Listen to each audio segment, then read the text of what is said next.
Welcome to Growth Marketing Chat. Today I am here with Chris Stegner. He's the founder and CEO of Very Big Things.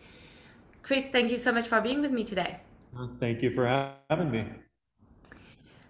So before we start, can you maybe tell us a little bit more about Very Big Things and what you guys do?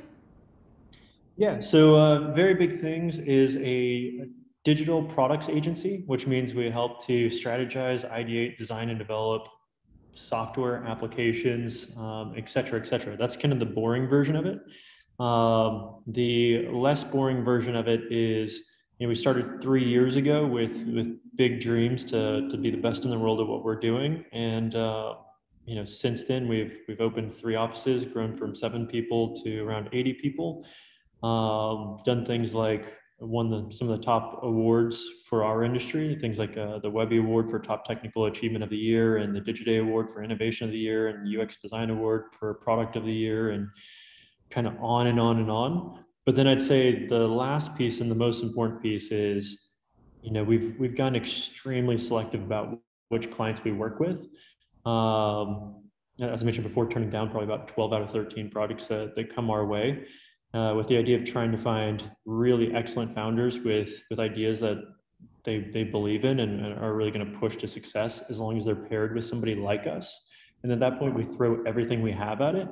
And past all the awards and growth and so forth, is just the fact that we've been succeeding at that. So we've got startups that started with us when they're literally one person, and now they have like over $1 billion valuation, or we have companies that were worth billions and now gone public, and everything in between the two. So it's been exciting seeing what we do actually translates and works, because as I mentioned, the less boring side is, once we find these companies, we do everything in our power to make sure that they actually end up succeeding. And that's through our network, our go-to-market strategy, helping them figure out monetization, helping them figure out whatever needs to be done past just doing like the best user experience and user interface possible, to actually be successful. And it works. So that's the less boring side.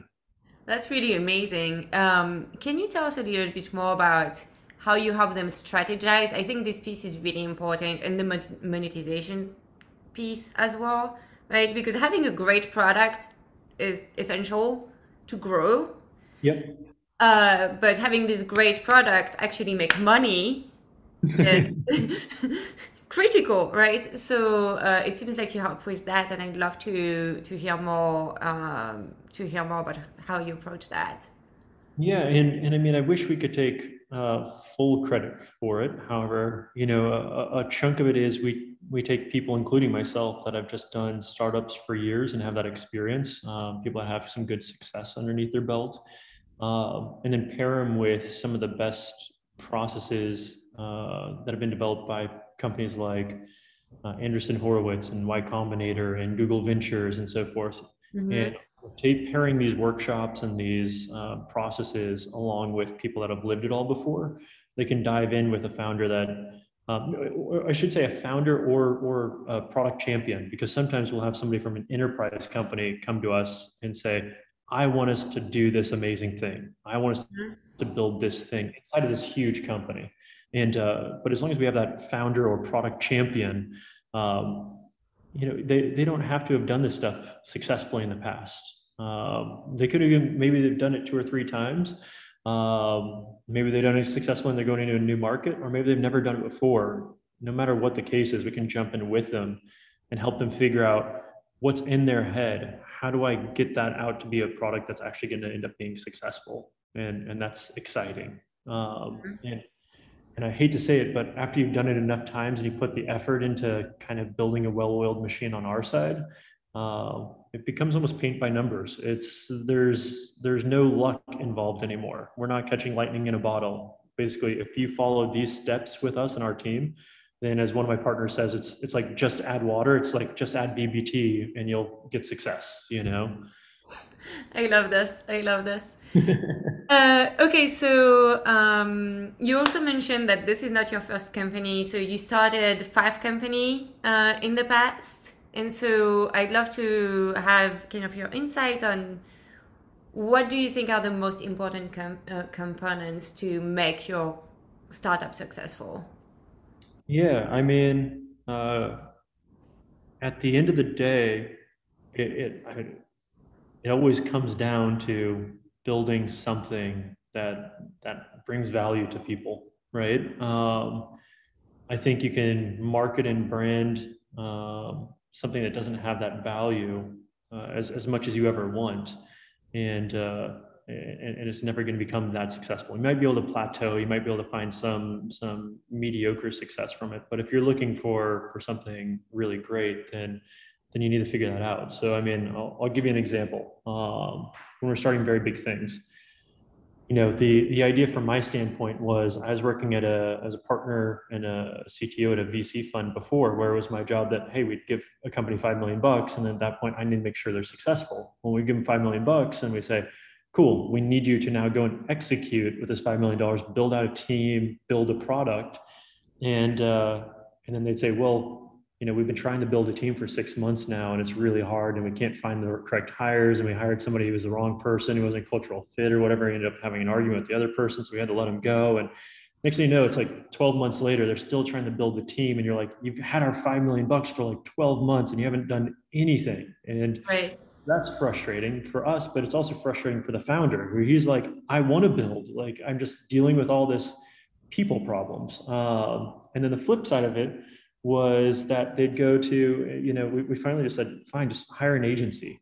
But agencies were all kind of the same. They're basically like, hand us your scope or your grocery list of what you want, give us a check, and we'll come back and here you go, good luck. And it doesn't work that way with startups. Like I've done startups throughout my life, and the team needs to be ingrained with what you're doing. Your fears have to be their fears. And you all need to be working together to say, hey, 2 steps into this process, we just realized what you want us to build is totally the wrong thing. Let's work together to figure out what the right thing is and build it. So all this comes to say, that's where our value was, is I'm here at this VC fund saying, I can't find any company in the world to solve this problem. Why don't I build that problem or build that solution? Yeah. And that's how we started very big things. But now, how do we go about actually doing it and making it a successful company? To your question, is, you know, we could have sat at home and said, okay, what's the perfect marketing? What's the perfect brand message? What's the perfect this, that, etc., to let people know that we're the right ones for this versus the 10,000 other agencies that are out there. Right. That just, all those 10,000 agencies, even though they aren't doing it, they're all saying they are. So it's Yeah, for right. sure. This is super difficult in any service industries, right? Because so many people will claim that they're doing Oh yeah, a exactly. valuable thing, but not necessarily do it. Yeah. Sorry. So how do you find that signal through the noise, right? Like, how do you say, hey, we're really here because there's people that need you when if you're doing it right? And so at the very beginning, before we actually said we're starting the company, we sat back and our strategy was, let's come up with core principles that will set us apart, and grow from that. And I'll explain kind of how that works. Is so for us, our core principles, the only way I could fathom getting there, once again, not to rant, but if I were to just say, oh yeah, let's put together a great marketing, some great brand messages and so forth.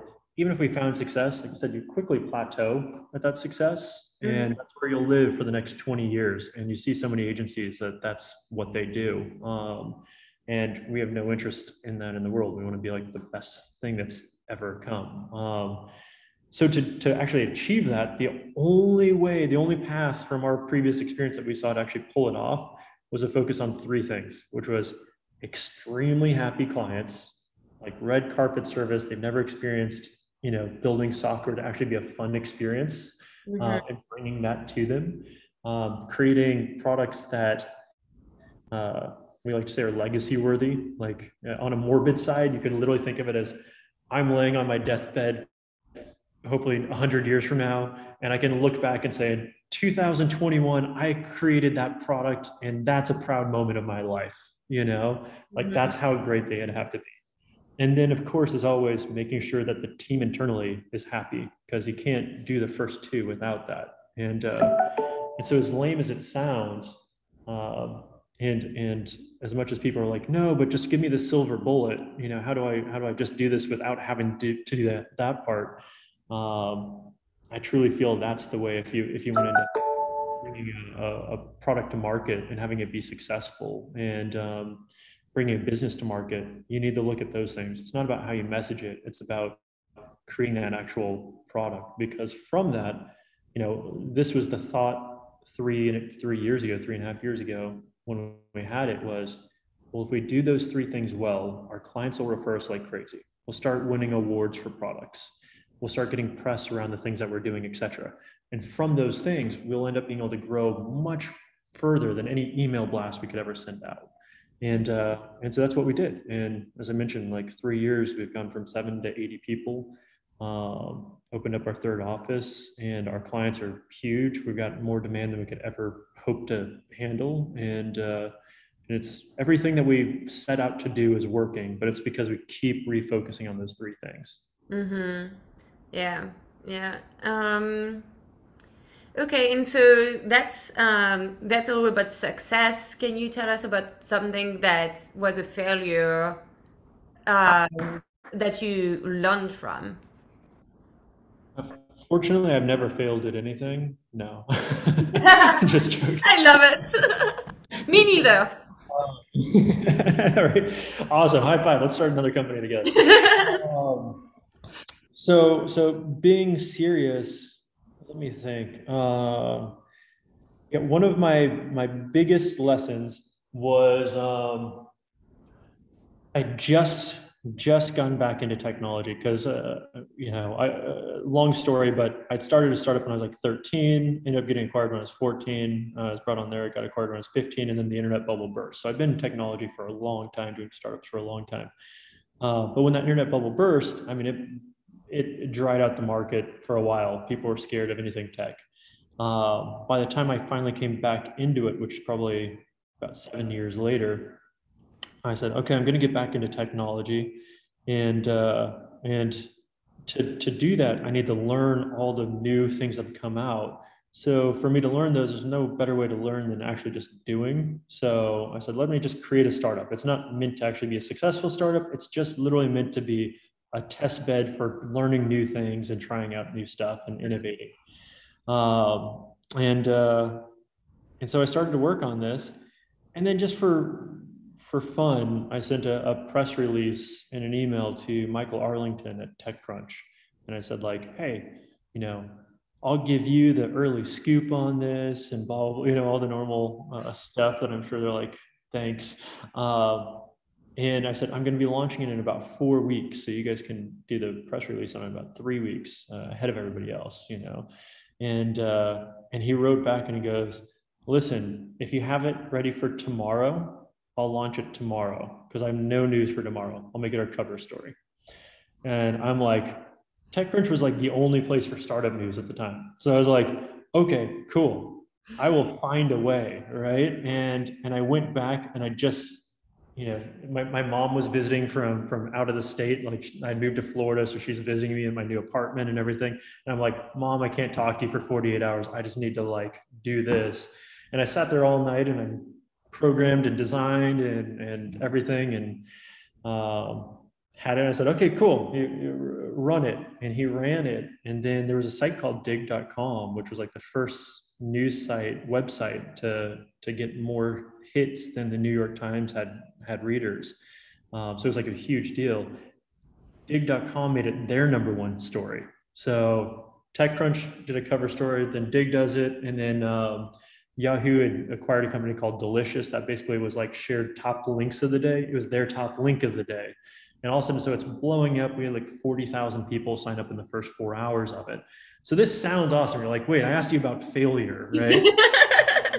The failure comes in the fact that if I'd waited the 3 weeks, or if I'd made sure things were properly prepared, then you wouldn't be talking to me right now, because I'd have $1 billion and I would have retired on some beach, right?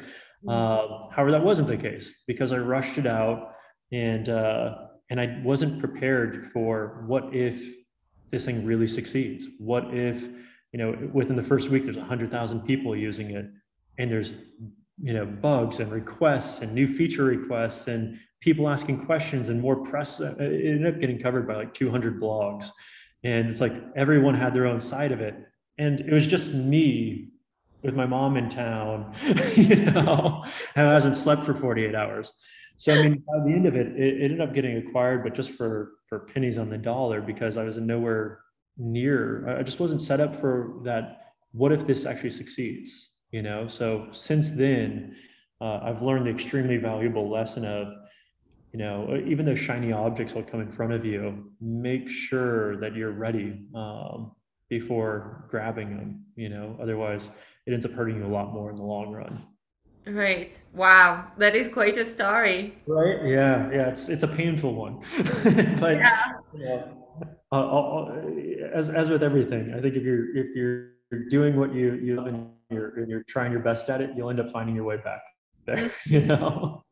Yeah, yeah, exactly.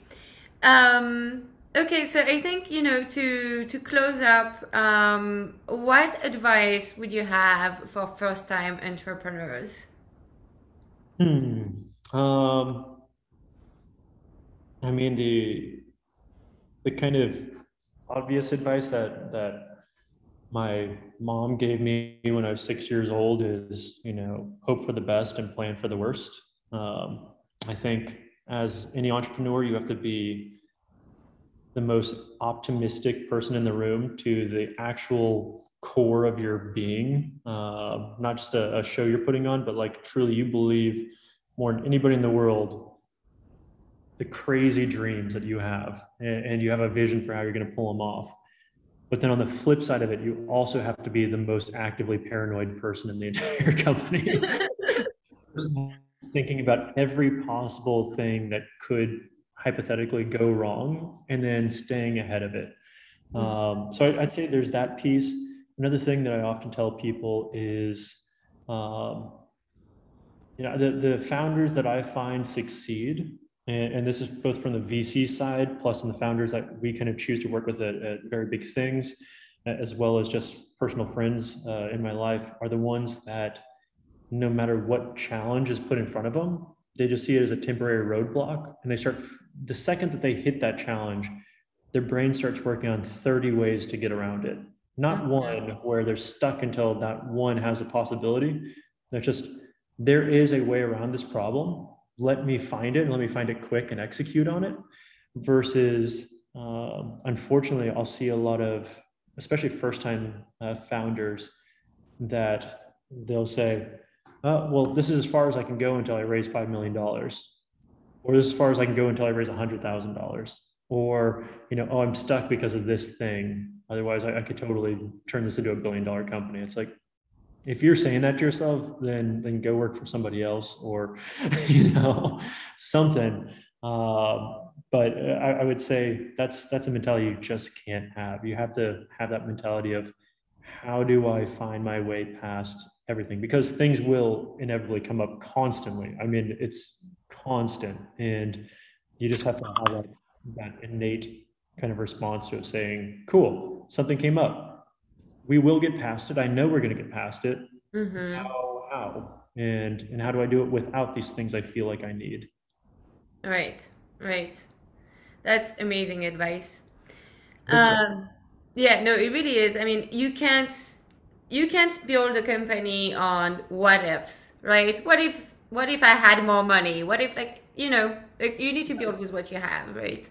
Definitely. Or like this idea of like, if everything's handed to me or if everything goes just right, then this can be a huge successful company. It's like, well, of course it will, but that'll never happen, you know?